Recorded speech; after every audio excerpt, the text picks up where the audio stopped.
Good morning and welcome to this week's edition of NCompass Live. I am your host, Krista Burns, here at the Nebraska Library Commission.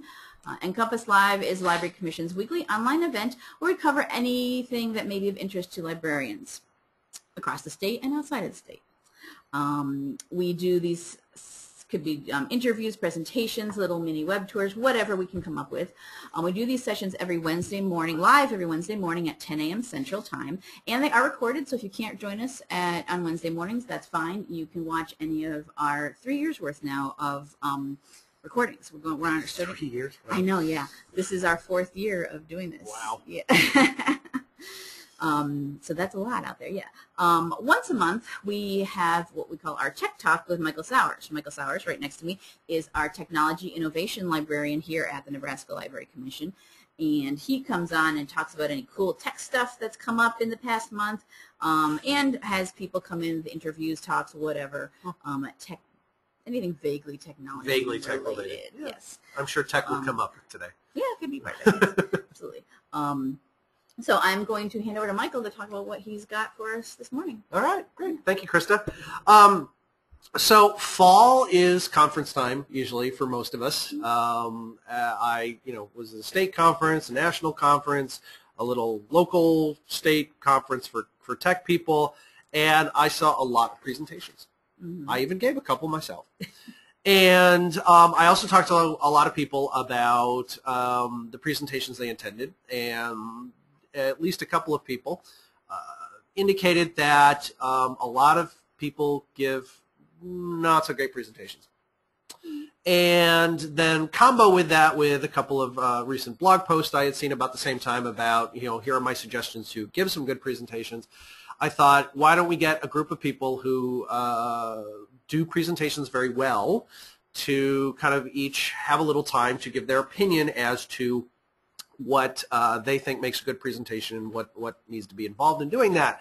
So I kind of racked my brain and I asked myself the question, what 3 people who, if they were going to give a presentation, say on, I don't know, how to trim your toenails, would I still attend? Ew. Well, probably not the most interesting topic in the world, but even these folks would actually, I think, give a really good presentation. They also happen to be the 3 people I think that are on my short list of people I'd love to work with someday professionally. So, that it wasn't intentional. It just kind of worked out that way. So we're going to have on the line today 3 wonderful librarian presenters, Jezmynne Dene, David Lee King, and Jenica Rogers. From all across the country. We got kind of left, right, and center, or west, middle, and east there. Was that on purpose? No, that wasn't on purpose either. This session just kind of fell into my lap and worked out, I think, in the long run. And so what I did was I just asked each of them if they could spend 15 minutes talking about what they think are important things about giving a good presentation, or what doesn't make a good presentation and what to avoid. Now, I also have not asked them what they're going to say, and they don't know what each other are going to say. So there might be some overlap, but my thought process was if there's overlap, that must mean it's really important. Yes. So, never hurts to hear the really important stuff first. So I kind of know what order I'm going to do folks in, and we're going to kind of do, yes, question? No. Okay. Ladies first, and Jenica, you're going to go first because you have kind of home state advantage. You're from New York, and Chris and I are both from New York. So we want to kind of do that virtual fist bump for you and give you a chance to go first. So if you could just let us know a little bit about yourself, and then let us know what you want to say about presentations. Absolutely. Good morning, everybody. My name is Jenica Rogers, and I am the Director of Libraries at the State University of New York at Potsdam. We are one of 64 SUNY campuses, but we are one of 12 comprehensive 4-year undergraduate colleges. My library staff is about 22 people. We serve 4,400 undergraduates, and before I was management, I was a cataloger and a library trainer working for a consortial library system. So I have had not necessarily the standard career path, but it works for me. And before I go any further, is my sound okay, Michael, Krista? Give me a thumbs up. Yep, you're coming through just fine. Great, fantastic. I would hate to get on a roll and then have to stop because it turns out nobody can hear me. So when I started to sit down and write this out, because it was a simple only 15 minutes, hey, that's easy, and then I thought, yeah, wait, you still have to prepare for only 15 minutes. I decided to call this Presentations 101, or Jenica's Guide to Not Sucking at Talking to an Audience. And it is pointedly not an exhaustive list. This is, in fact, simply 5 of my favorite rules about putting together a presentation. I'm also really not going to focus on technology, which is perhaps counterintuitive to Michael's goals for this, but I'm doing that on purpose because I believe that you can give a stellar presentation with or without technology. Clifford Lynch from the Coalition for Networked Information uses no slides when he talks, and he is one of the most brilliant speakers I've ever heard. And you're not bored because there's no visuals. It's irrelevant. And then there are the TED Talks that you can watch on the internet, and they are often very light on their visuals. Their visuals are used as punch points, not as slides. And so, but then we've all seen some really great presentations that have slide decks that really hone in on what the speaker is trying to communicate and give you something additive to the words of the person who's talking. So I think that giving a good presentation is actually, the technology is irrelevant in that process. So that said, number 1, get their attention. You need your audience's attention when you're speaking. Whether that's by making an unexpected title for your presentation that catches people's eye, or wearing bright clothing so that when you walk into the room they notice you, or using humor, though I would recommend only using humor if humor is your thing. If you are not a naturally funny person, don't try to make a joke. You're just going to make yourself feel awkward. It may or may not work. If you know you're the person who can crack up a room, do it. Get their attention. Use a great visual opening slide that makes the audience ask what comes next. Or if you're not a visual thinker and doing that really makes you uncomfortable and feel awkward, find a really fantastic, provoking quote to use that makes people want to hear what you're going to do with that information. Or find a statistic that starts off the story that you want to tell and catches people's eye. Something. Because you need to think about your audience in the context of why do they want to listen to you? You're always competing for your audience's attention. I have no illusions right now that you're listening to a voice, and quite a few of you are running me in the background while you do something else. And that's okay. That's how we do this. You're going to listen to me with half an ear, and so my job is to get your attention and then hold it. And this is true not just of online delivery. If you're at a conference, you're fighting against the people who are looking through the conference brochure looking for what they're going to go do next. You're fighting against somebody who's got a smartphone in their lap. You're fighting against their laptop. You're fighting against the conversation they want to be having with the person sitting next to them. So you need to grab your audience, get their attention, fight off those distractions, and get them to stay with you. And so I would suggest that number 1 is always to get their attention and start smart. Know how you're going to grab the room and make it yours. Number 2, tell a story. You need to have a narrative line. Maybe it's a list of, hey, 5 things.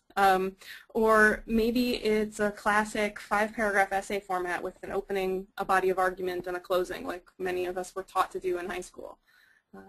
Maybe it's a story that you want to tell with a narrative flow. There's a classic dramatic structure used by Shakespeare and everybody before and after him that is the 5 parts: exposition, rising action, climax, falling action, and resolution. But whatever you choose, whatever works for you, whatever makes sense to the way that you think and structure an argument, give the audience something to grab onto mentally. We like structure. If I just came in and started rambling and started talking about things without any kind of structure that you were aware of, it's harder for you to stay with me. We recognize these structures instinctively because we are consumers of information from birth to death, and these are facets of our culture and our communication that make sense to people. They help us follow and they help us engage. And so if you can integrate that structure into the way you present something and then make that structure clear to your audience, either formally by saying this is a list of 5 things and you know I'm on number 2 because I've told you so, or by telling a narrative story with logical breaks in it that people recognize as opening, rising action, etc.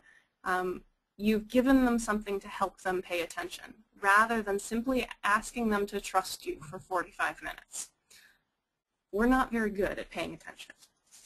So tell a story so that it makes it easy for people to pay attention. Number 3, focus. We all know tons of cool stuff. And it's really, if you're talking about something you're really engaged in, it's very hard not to try to talk about all of it. The challenge is that you shouldn't try to share it all. You need to, well, here's a couple different verbs. You need to curate your knowledge. You need to edit your writing or trim your content, focus your ideas. Whichever one of those verbs and phrases works for you as a concept, do it. Pick one and do it. You need to focus down to the key of what it is that you want to share with people. Because I would suggest that you always want to leave your audience thinking that you know a lot more about that subject than you shared with them. And that's not just ego and that's not manipulation. It's actually true. We all do know more about the subject than we'll ever be able to share in this kind of formalized environment. But beyond that simple truth, people like thinking that they just listened to a brilliant genius, that their time was spent well because they were listening to someone who knew a ton about the subject they were talking about. And so if you leave your audience feeling good, that's a good thing. But secondly, no one can absorb or remember everything that you know on a topic, not in the time frames that you're working with. So trying to stuff information into people's brains is really unsuccessful. What you really ought to try to do is share the good bits, share the really meaningful parts, and trust that your audience is going to be able to either find you to ask more questions or go find out more on their own using the thing you taught them as their hook to learning more and continuing their education on a topic. Your job is to tell them the most important part of the thing that you want to share. And then we trust our audience to do the rest on their own. The only way to get them that most important thing is to focus and to talk with purpose and intent and not try to share everything at once. Number 4, never read your slides. Let me tell you a story from yesterday.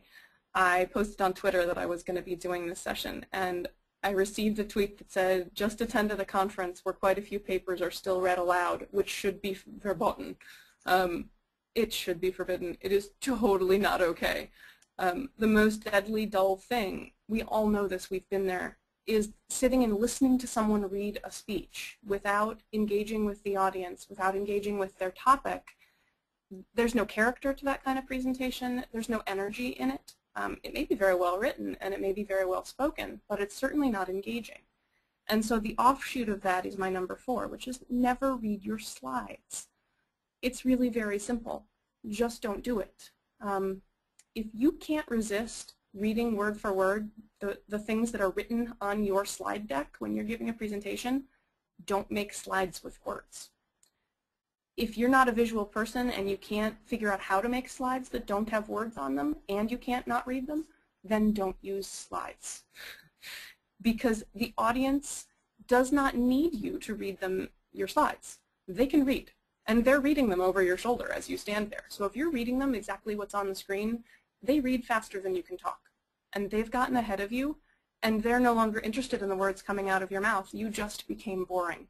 So whatever you do, don't read your slides.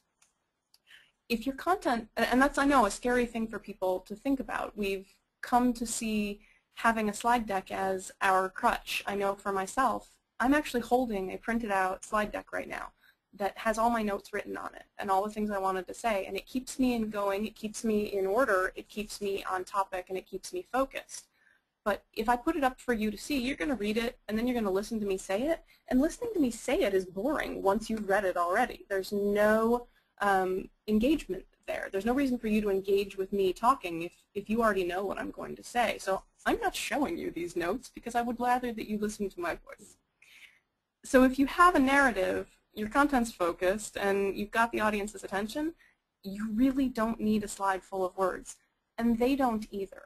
So trust yourself and trust your audience enough to know that you don't need to read your slides, and then never, ever, ever, ever do it.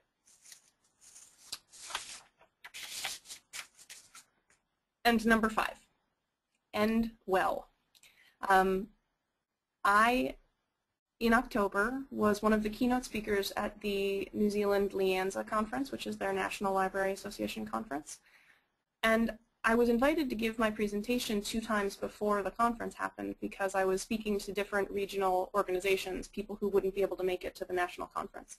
And so I basically got 2 dress rehearsals on my speech before I had to give it, which was great because I was terribly nervous.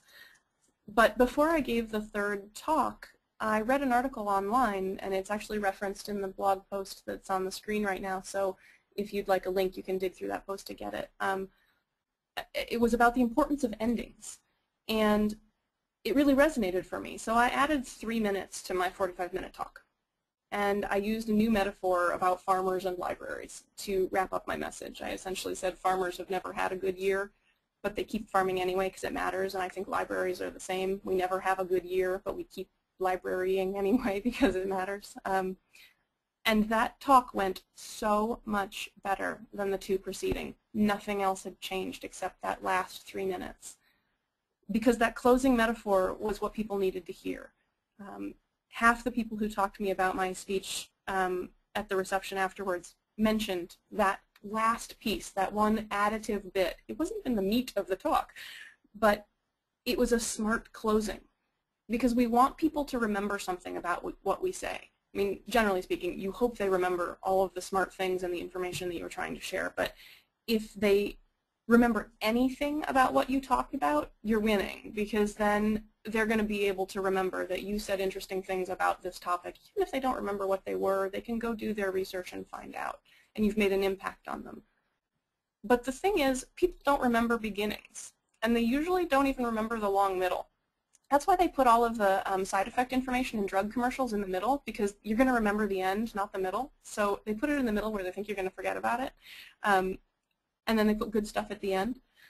So close smart. The ending is what people remember. And so don't slack off because you're done and you're just going to put a conclusion in. Give people something good at the end to latch on to.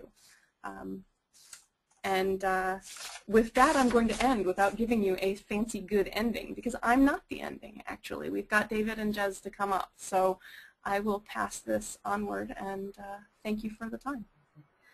Great. So you're going to put the pressure on them. Good job. Yeah, totally. That works. All right. Okay. So what we're going to do next to switch it up a little bit is we're going to go to Jezmynne next.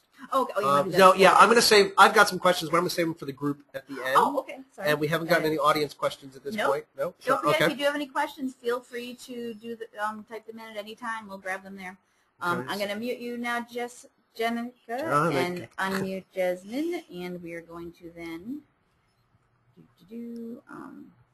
Oh, and actually, we're going to keep. She's going to do video. Right? Yes. Yes. Right. Okay. Jezmynne, you should be seeing the give you control. There you are. Hey. Okay, well, so based on that, so being as that I'm in the middle, I really don't know what to think about that. I'm crammed in with the drug effect information, right? That was funny. Anyways, so I'm going to do something a little bit different. You know, Jenica talked about the 5 things, her 5 rules. I'm sorry? Hold on just 1 second. Yeah, could you just for kind of the record, give a little bit about yourself and where you work and things, and then dive in? Yep. We haven't actually introduced you very well at all. Oh, well, okay.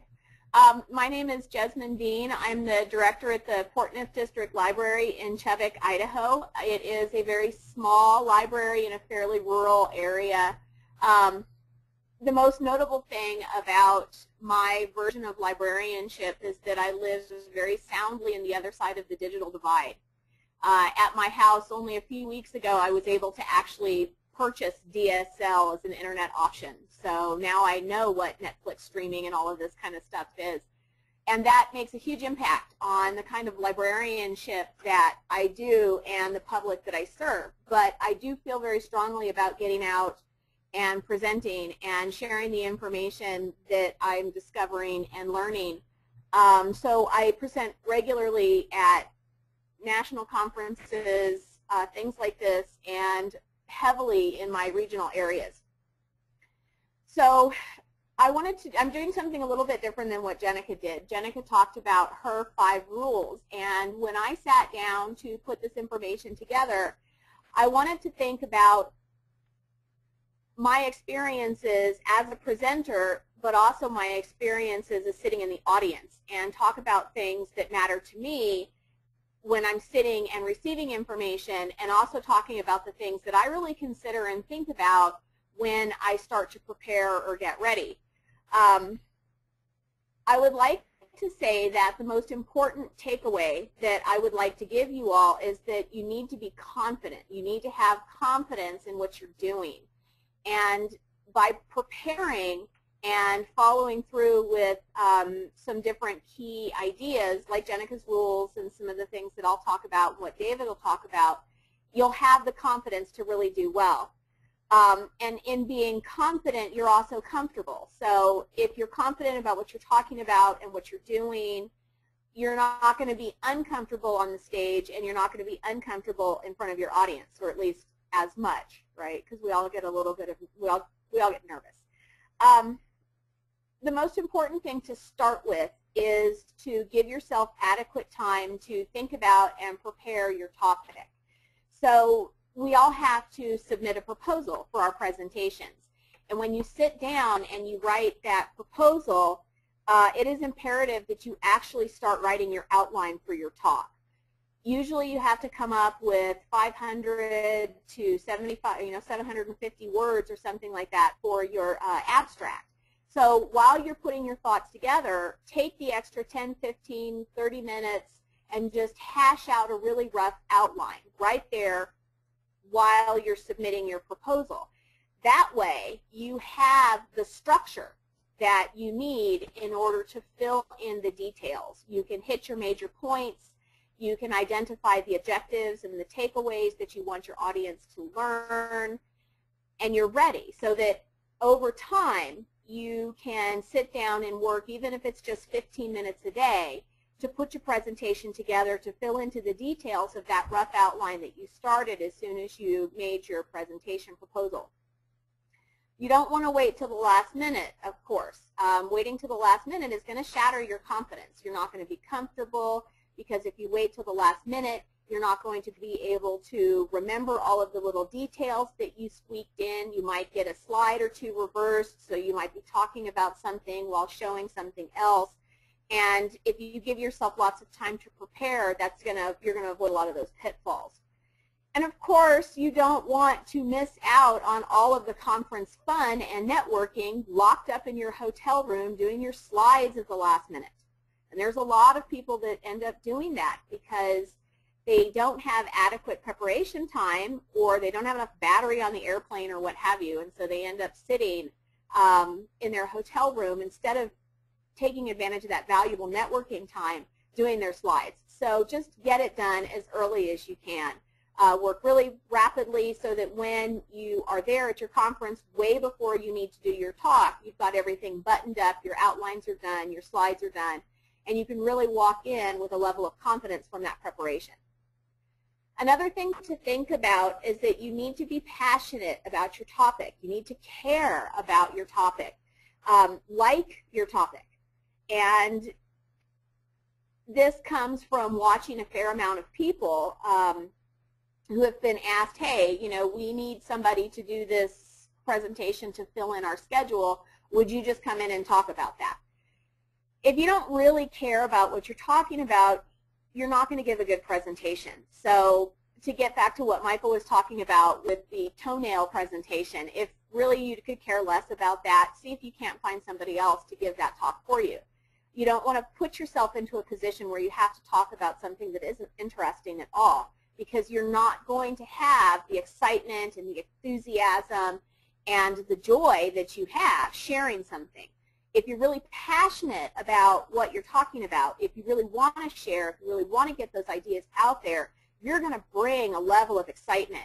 You're going to meet Jenica's first rule, right, of getting their attention and having them listen, because you're excited. You are on fire about this topic and you've got stuff to share, and people are going to gravitate to that magnetism that you would have. I'm sorry. So don't find yourself in a position where you have to talk about something that you're not interested in. Really choose wisely what you're going to talk about and make sure that you bring the enthusiasm and the passion to the game field. When it comes to your slides, do not clutter your slides. As Jenica talked about, people will read your slides behind you, so think of something else. You don't have to put text up there. You can put a thought-provoking image that relates to some sort of dynamic about your key point that you're talking about. I typically will find an example. So at Internet Librarian, I talked about using Google Apps, and I actually had screenshots of the application with appropriate arrows and so on and so forth for people to look at while I'm talking about what we're doing in that image. So try and stay away from really cluttering your slides with lots of stuff and lots of text, because they are going to read much faster than you can talk. So you want to avoid that. But you also want to make sure that you're not using clashing colors, really randomly and bizarre images, flashing GIFs, dancing monkeys, whatever. You want to keep all of that stuff off of your slides. If you do have to use text on your slides, make sure that your fonts are bright and legible and large. They're easy to read. Don't go any lower than like 36, maybe 24 at the max, because again, you're going to make it too dense. People are going to stop paying attention to you because they're trying to read your slides.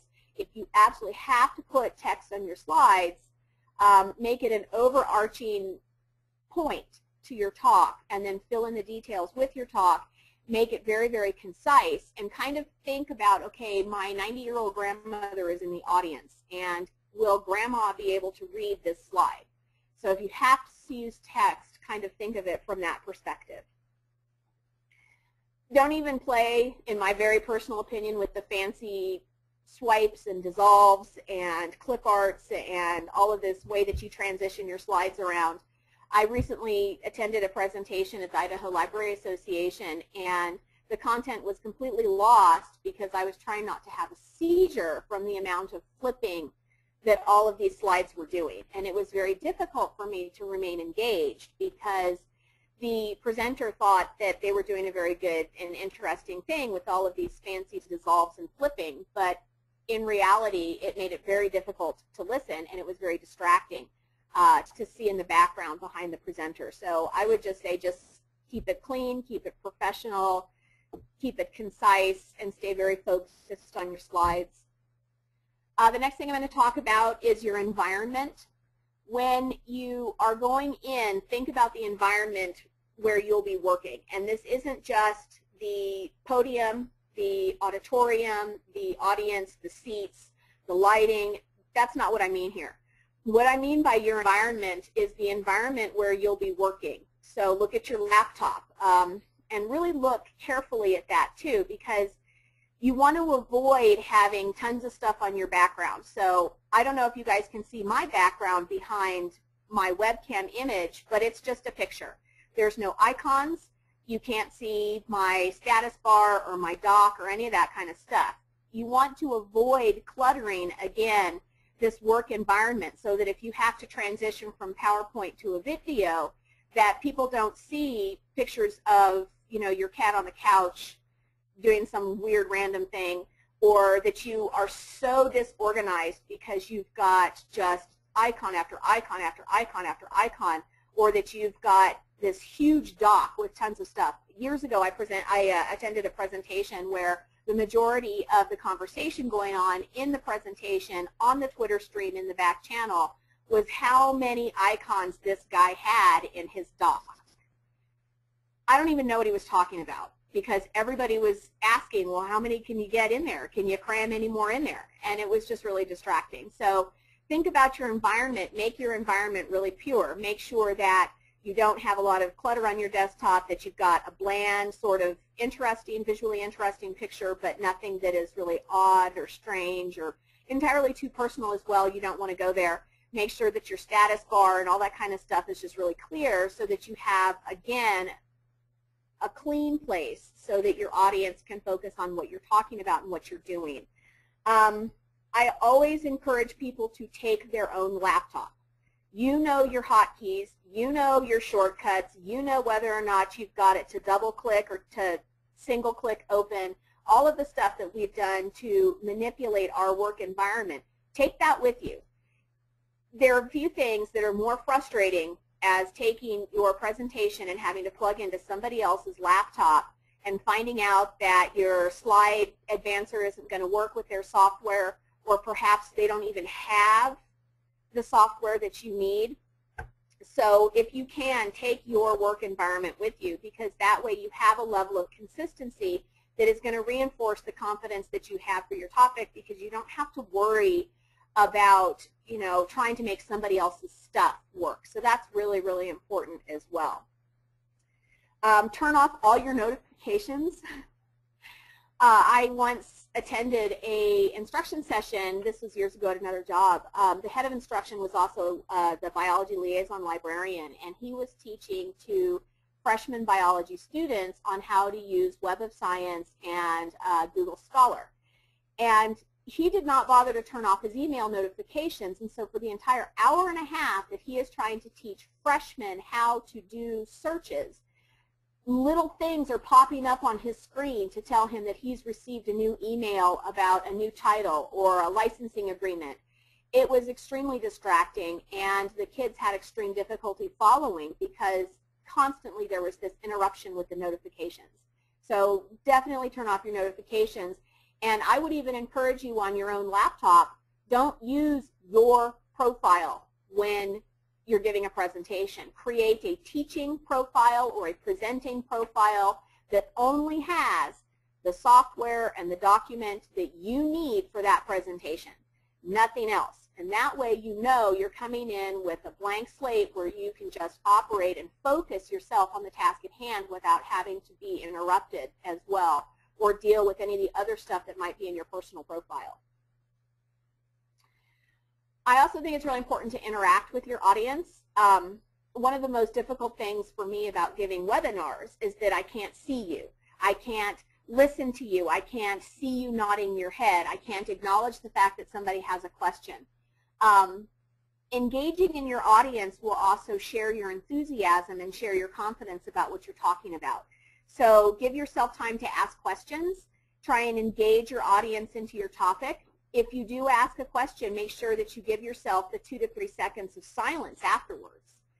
This is a trick that I learned as an instruction librarian. When you give yourself that silence for 3 seconds, people will want to fill it. It's a slightly uncomfortable time, so if they have an idea or they have a suggestion or they have a question, after a few seconds of silence, they'll be encouraged to fill that silence. So ask some questions.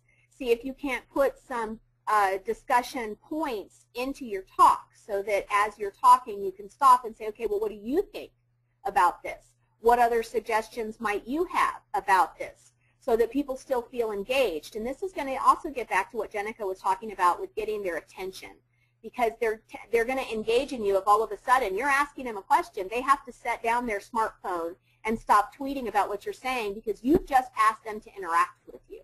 So I think that engaging with your audience is really important. And finally, the most important thing that I can give to you, besides the confidence and being comfortable, is that you need to be vigilant with your backup plan. Okay, so take your laptop, but in addition to your laptop, have your presentation on a flash drive.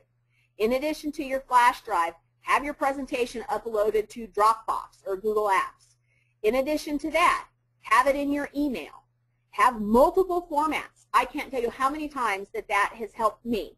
I once presented at a Sakai conference, and I took my laptop there. I could not get my Mac to connect to the projector. For whatever reason, it wouldn't work, and I had to use the default Windows laptop.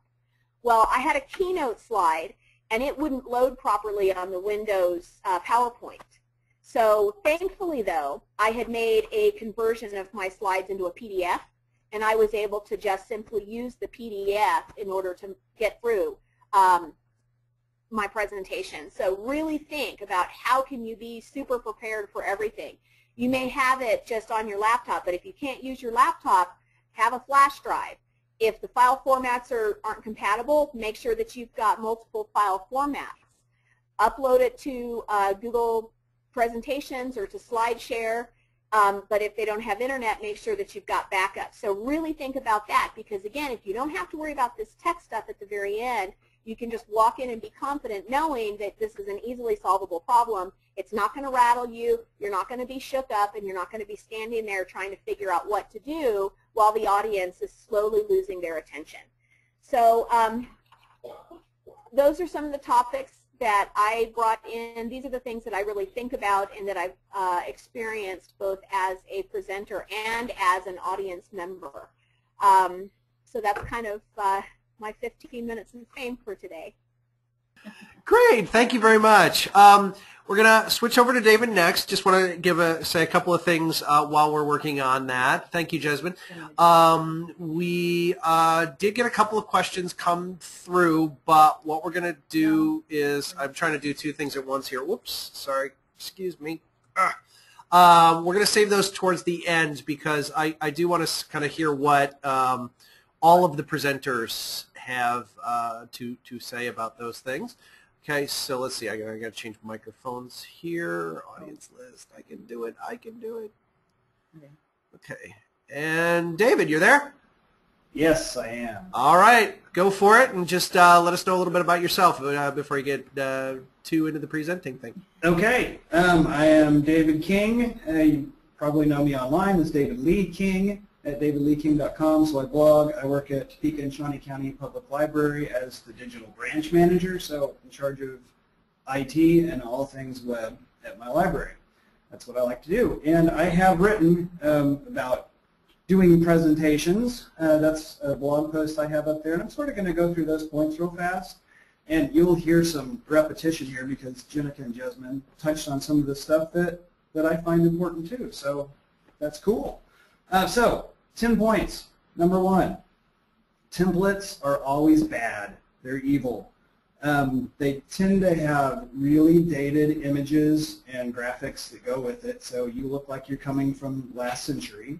Not a good thing. They use really basic fonts. Not a good thing. They tend to make you look like an amateur.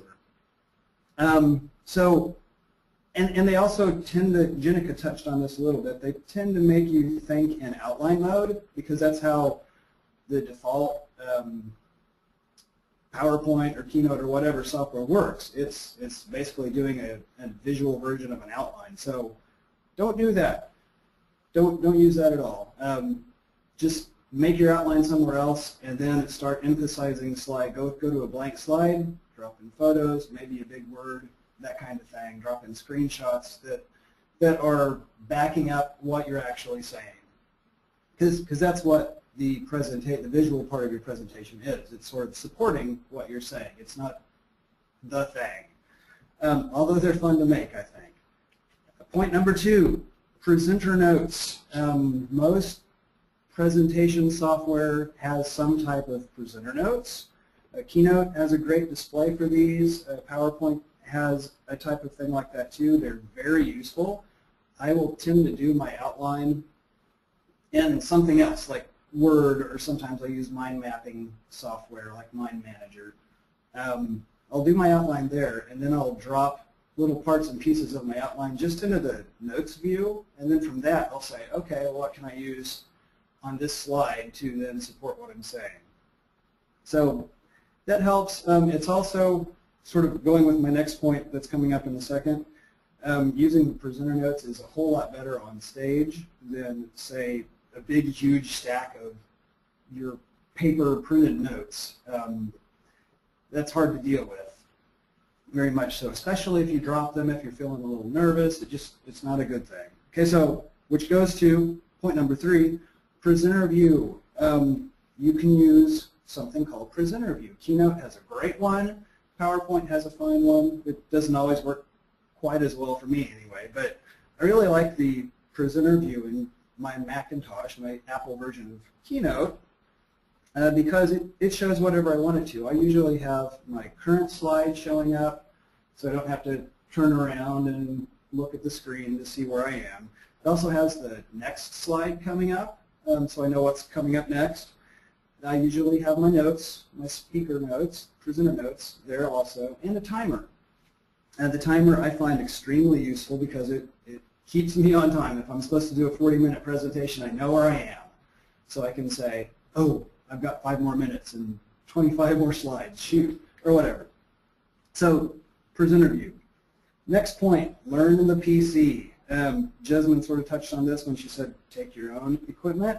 That's really good. And either way, learn those shortcut keys, how to do things, how to use the software, etc. Because suddenly when I've seen this a lot, when you're standing on stage doing your presentation and you accidentally click forward or click back or you click something and your slide advances or something else comes up, oftentimes suddenly the speaker will feel weird. They'll say, oh darn, blame it on that technology. And really what's going on is you didn't learn how to hit that arrow key to go back one slide.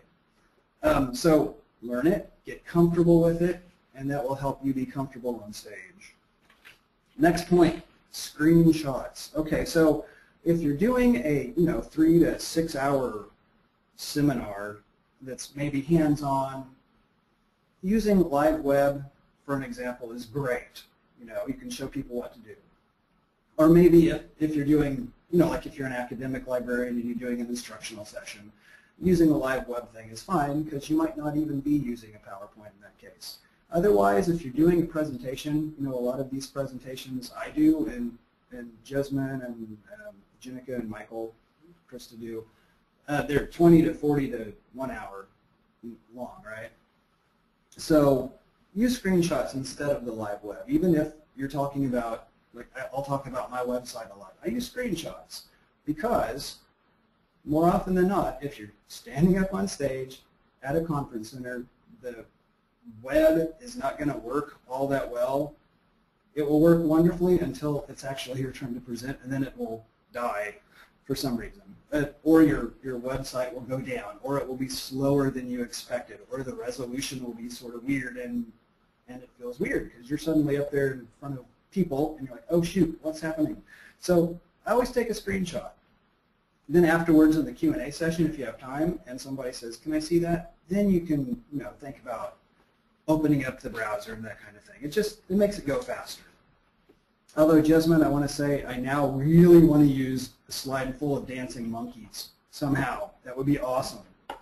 Next point, do what you said you'd do. Jezmynne covered this just a bit. When you write your summary, right when you get asked to do a presentation, do whatever you said you would do. I don't know how many presentations I've been to where I'm like, oh, that summary sounds really interesting, and I get there and that's not what they're talking about.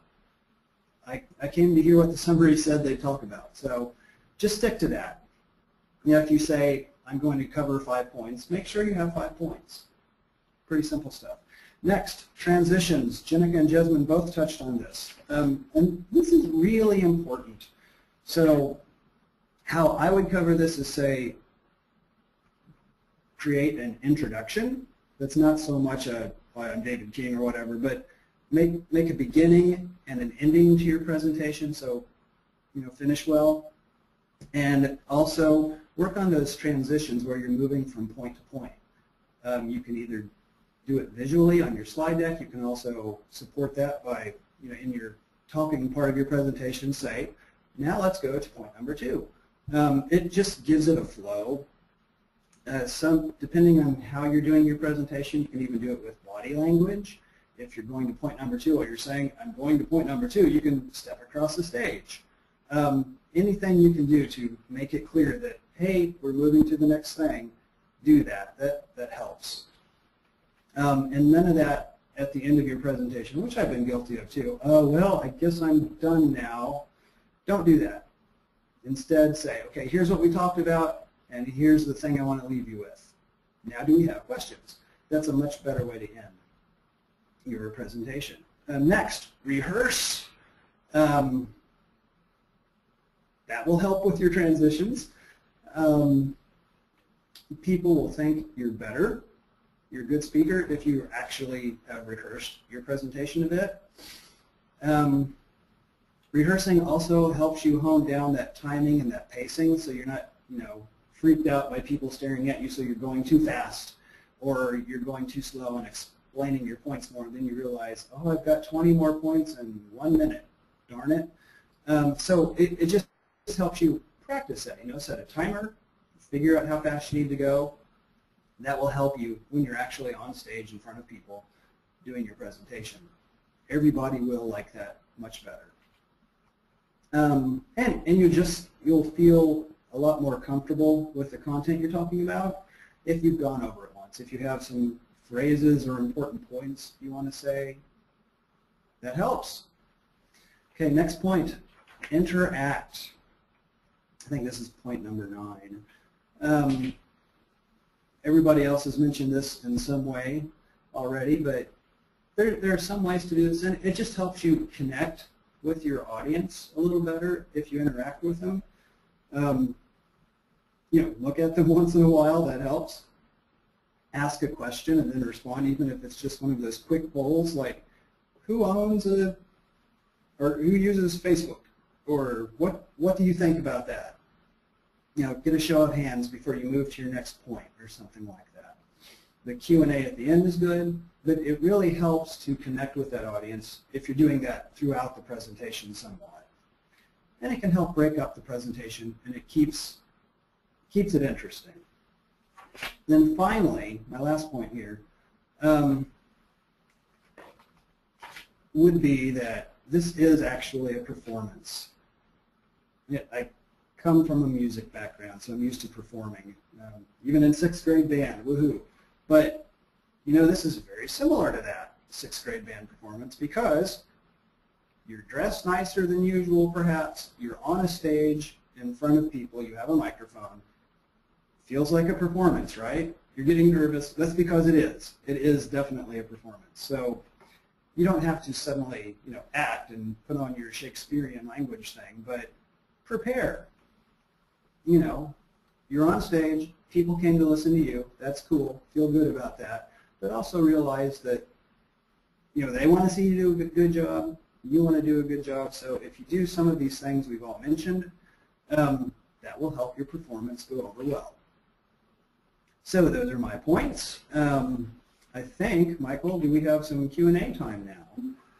All right, great. Thank you, David, very much. What I'm going to do is I'm going to take kind of, for a moment, a little point of privilege, I suppose, and just kind of throw in a couple of my little points here, and one of which, David, you just said, which is my pet peeve.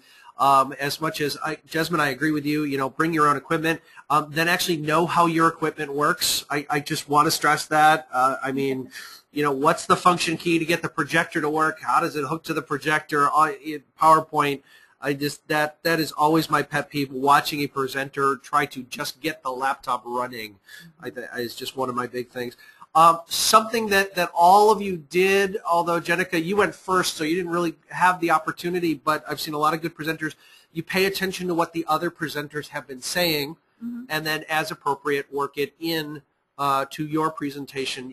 Everybody did that wonderfully, and it always makes me think of Liz Lawley at the end of Internet Librarian, who gives kind of the closing keynote, but always works in what everybody else was talking about during that. And then one thing, somebody mentioned font size on their slides, or kind of a rule of thumb that I heard once was figure out the age of the oldest person in your audience, and then divide that number by 2, and that is the smallest font size you are allowed to use. So if you have an 80-year-old in your audience, you're not allowed to use a font size smaller than 40 on your presentation slides. It's a rule of thumb, but it's something to think about. So with the Q&A, oh yes, okay, hold on, we're gonna rework our screen here just a little bit because we have video, so you can see us again. All right, so take your hand off that mouse. Thank you. We've got two mice here. Sorry, it's getting a little confusing. I'm going to unmute all of our speakers' microphones, so you guys are now live, and I have kind of a question for each of you, which the rest of you are more than happy to chime in with. And we'll go in order here. Let me see my notes. Okay, so Jenica, we'll start with you. Something you said made me think about this, where you're saying people reading your slides and possibly reading a printout of your slides in front of you. What do you think about when a conference says, please give us your slides in advance so we can print them out and hand them out to everybody or put them in the program? Do you have an opinion as to, do you do that? Do you hold them till afterwards? What do you think about that?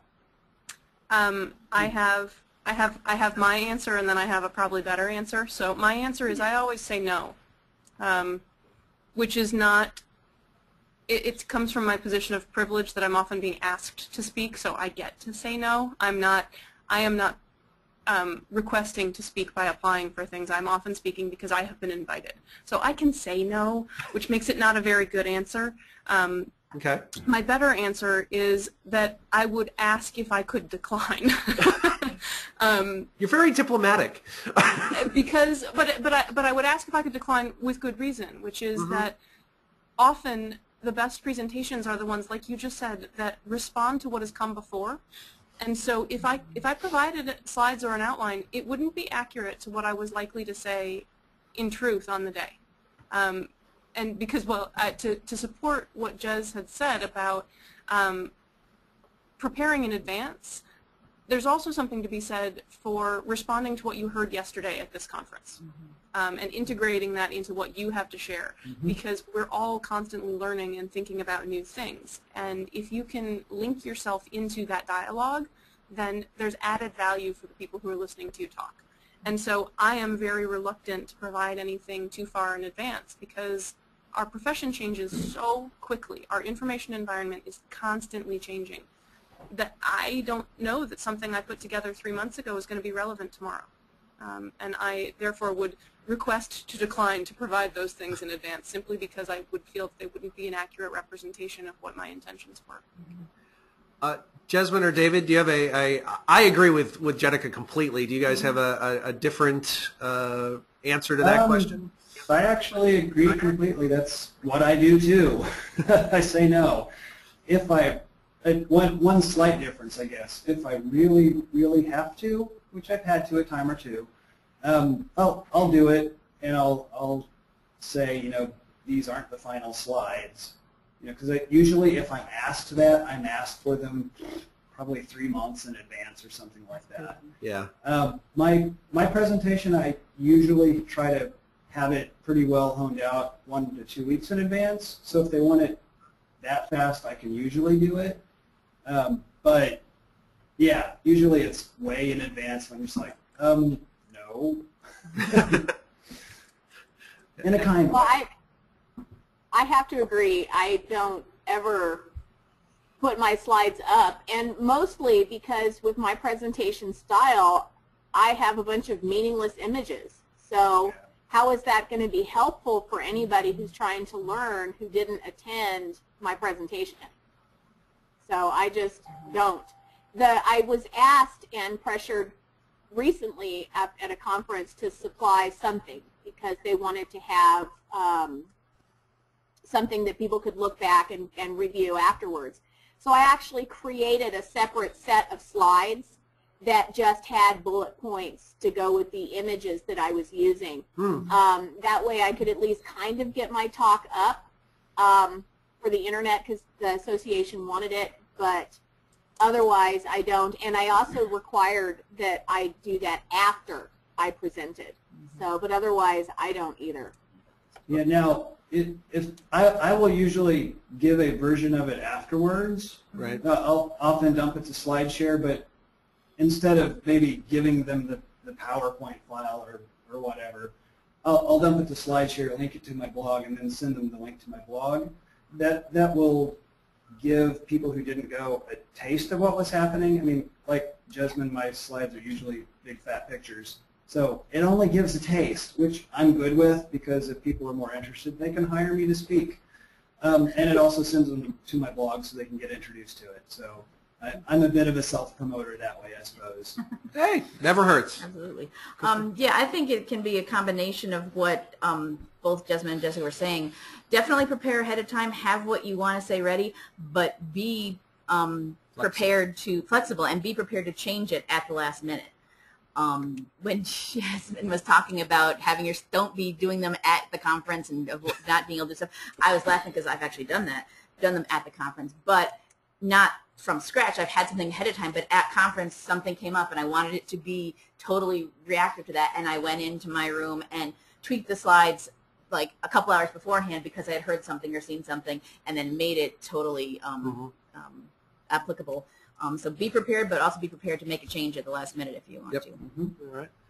Okay, second of three questions, and this one came, I made this note, and also somebody submitted this through the Q&A. Yeah, okay, go ahead. Yeah, let's read the audience one. Someone in the audience said, this is when Jezmynne was talking about presentations that have a lot of changes and whatnot. I know these tips applies just as well to Prezi. How do you feel about the amount of movement involved in transitioning within Prezi? I find it dizzying at times. And I know we all have our opinions on that. Yeah, so Jezmynne, why don't we start with you on this one? What do you think of Prezi? It was a Prezi. And for those of you that don't know, I just want to jump in and say Prezi is P-R-E-Z-I, and it is a software program you can use to create presentations with lots of animation and switching between things. And some people go for it and do great, and some people go ahead, Jeff. I mean, it was a beautiful presentation, and some of the things were really neat, where, you know, she would talk about a point, and then she would have a picture of a building because she was talking about building a community network, and then she would zoom in on the building, and so some of those things were really cool, but some of the others honestly were seizure-inducing, and it was very difficult, and I was very happy that I had a granny square that I could crochet because I couldn't look at her. Jenica or David, you want to opine on the benefits or lack thereof of Prezi? Yeah, Prezi's really hard. I saw Prezi done fantastically at a conference 2 years ago. It was the founder of Better World Books, and he did a wonderful job, and it was the only time I've seen Prezi used where it didn't make the audience seasick. And so I know it has potential, but my fear about Prezi is that an unskilled user is going to lose their audience rather than engage them. Yeah, I would agree with both, and I would just add to that, since I like to not use the outline mode and do my own thing, Prezi doesn't work for me because it doesn't let me customize it like I want it to. It's sort of got a set thing going. So it's fine for what it does. It doesn't work for me. Yeah. Yeah, I agree. You've got to learn how to use it. It's not like PowerPoint or Keynote or anything where you can just go in, do your slides, and it's a done thing. You have to teach yourself how to use it and use it right. Don't just use it because it's the newest buzzword. I saw a presentation recently that used it, and you could tell all they did was take a PowerPoint, static slides, and put it into Prezi, so it just sweeps to different slides that would have worked just as well in PowerPoint. Yeah, it didn't matter that they were in Prezi. They just used it because it was the new fancy thing. Yeah. And it didn't work. You need to... It's a whole different concept. I did use it once myself. I will probably never use it again. And I've seen the one good Prezi presentation. It was a TED Talk done by Chris Anderson from Wired and author of The Long Tail. And it was absolutely genius. And by the time it was done, there was this big picture that you didn't know was there. And so he put it all together. It was wonderful. And I'm like, I'm not Chris Anderson. I'm not going to try to do that again. Okay. Yeah, and we are going to go a little over because I've got one more question for the group and then just a couple things to say. We have a question come in from the audience. Okay, let's go ahead. But we can do that. Okay, next. All right. And David, we'll start with you on this one because you mentioned don't use templates, and I'm totally with you on that. Sorry, we're getting a little bit of an echo. What if your organization that you work for has the template that must be used? because you represent your organization. How do you suggest people deal with that? First of all, try to not use it because they're bad. I've actually refused to use those before, not because my organization made me, but an organization I wanted to speak for.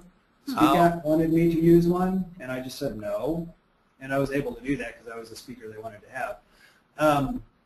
Otherwise, shrink it, put it down as small as you possibly can, and then do everything else I said. You can do that and have it just be like a footer or a header or, you know, on the slide, something like that. But yeah, try not to use them because, for me anyway, it just sort of gets in the way of the presentation. All right. Jezmynne, Jenica, you have either of you have an opinion on that one? If you really hate the template you're given, it sounds like a prime opportunity to me to not use slides. Ah. Ooh, I like that one. There you go. Just say, oh, sorry, I'm not doing slides. Yeah. Right. Right. And I've got to admit, I've never... Go ahead. It's scarier, but it works. Mm-hmm. True. Good point. Jezmynne, you have a... The one time that I had to do that, I just did what David did, and I shrunk the little logo to way down in the corner so that with each slide it would number it, and then there was the logo right there. And then I put big screenshots, and when people asked me about it, I said, well, you know, most of my stuff was screenshots, and I needed to maximize the real estate so that people could see what I was talking about, but the logo was there. Yeah. Wait, we're a tricky bunch. Yeah, you can always work with it. Yeah, I got to say, I have never heard of... Compromise. Yeah, I've never been asked to use somebody else's template, David. No. That actually surprised me. I guess it's happened. I've just never heard of it. And I've worked for organizations where they said, we're going to devise a template, and I basically kind of refused to participate, and it died. We don't have one here, so good. All right, and we had another question from the audience. Question from the audience. Do any of you have suggestions for ways that people can learn to be better with imagery or other styles outside normal text PowerPoints? So like we were talking about screenshots and, you know, Sure. So any ways that people can learn how to do that? For me, the best thing to do is go to slideshare.net, and just look at the popular presentations there. They're really good examples. I mean, it won't be presentations on library stuff, but there will be some really beautiful looking presentations there, and that will do the presentations of the day every day. Yeah, and that one I just pulled up on the screen looks very interesting. Right.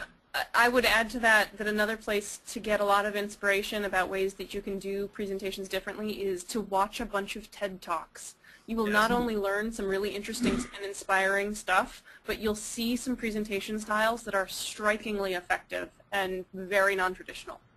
Mm-hmm. Although I don't recommend bringing a brain out on the stage.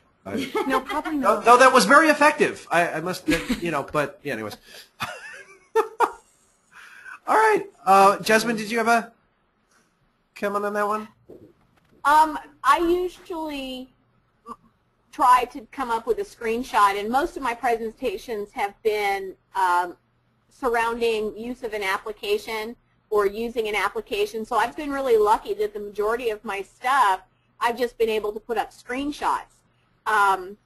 The only thing that I would encourage people to think about is that if you have to put arrows and circles and otherwise point to something on a screenshot, try to remember red-green colorblind, so use a very striking contrast, but not super red or super green to make it hard for people who are colorblind in your audience.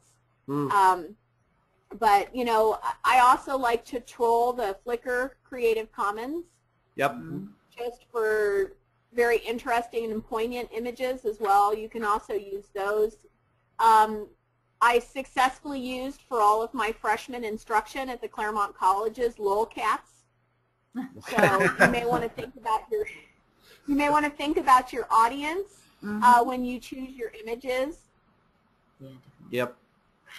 All right. Great. Okay. Any other questions from the audience pending? Not pending. No. Anybody has any, feel free to type them in. We're still here watching. All right. I want to thank all three of you for doing this. This was very, very wonderful. I appreciate being able to call on you. I know David and Jezmynne, you've done stuff for us before. Jezmynne has something else she'll be doing for us coming up. I'll be talking about that in a few minutes. Yeah, we're going to get to big talk in a moment. Jenica, thank you. You're no longer a noob when it comes to NCompass Live, so I'm sure we'll be calling upon you again sometime in the future. But thank you all. I'm going to go ahead and kind of do our little switch gears at the end of Tech Talk and talk about a couple of other things. So first, before I kind of get to some outside things, we always have some bookmarks with the things that come up like Prezi and that we'll add to the bookmarks that will go out with the recording. SlideShare, TED, Prezi. Yep, yeah. TED, that sort of thing.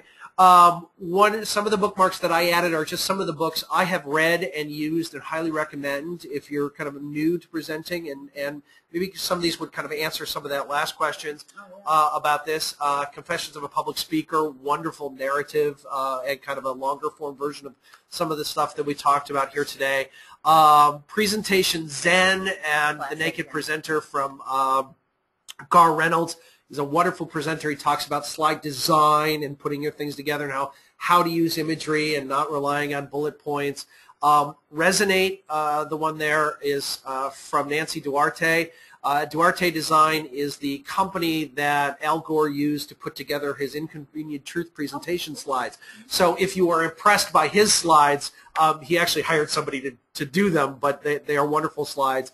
And another way to look at design and putting your slides together and things like that. So, we kind of have some maybe mini reading assignments here for you if you're interested in any of those. Just two things that I want to mention otherwise, kind of newsworthy in upcoming events. This last link down here, start 2012 by taking 2 minutes to clean up your app permissions. This was just an article that I think it's called mypermissions.org. It's a website that will link you through to LinkedIn and Flickr and Google and Twitter and all of these services where you might have given permission to third-party services to, say, access your Twitter account or access your Facebook account. And it's just kind of encouraging you to say, hey, it's a new year, let's do a little house cleaning. Maybe you don't need to have all those permissions on your accounts anymore. Something that you just might want to take a look at. Things are always changing with all these services, and too. Yes. And if you set up your account a year or two ago and never went in to do it again, there's probably a lot of new stuff you don't know about. Oh, yeah. Well, and my Twitter account, I took a look at it, and it's like I authorized all of these third-party services some of them don't exist anymore. And some of them don't exist anymore. Some I just realized I never ended up using. So let's take that permission away from those services, a little kind of mini security thing. And the last thing I want to talk about, or two things I want to talk about. One is there is an ALA workshop coming up by another colleague of ours, Maurice Coleman, called Creating Presentations That Don't Put People to Sleep. Just want to encourage you to possibly take a look at that and maybe sign up. Maurice is another presenter. He would have been like, if I had time for a fourth person, I would have pulled in Maurice. So just want to kind of give him a little shout out. Yeah, expand on what you learned today. That's definitely a good place. Another one. And then kind of our big announcement here. Some of you may already be familiar with this. Some of you may not. And this is where I was talking. Jezmynne's going to be doing one more thing for us. On February 28th, we here at the Library Commission, along with the Association of Small and Rural Libraries and Library Renewal, are hosting a free day-long online conference called Big Talk from Small Libraries. There will be 8 presentations throughout the day, all from small and rural libraries about the cool things that they're doing. We have folks from South Dakota and Idaho and New York and Nebraska, and we have not gotten California yet. I've got a line on somebody from California. We have one more session that we need to fill.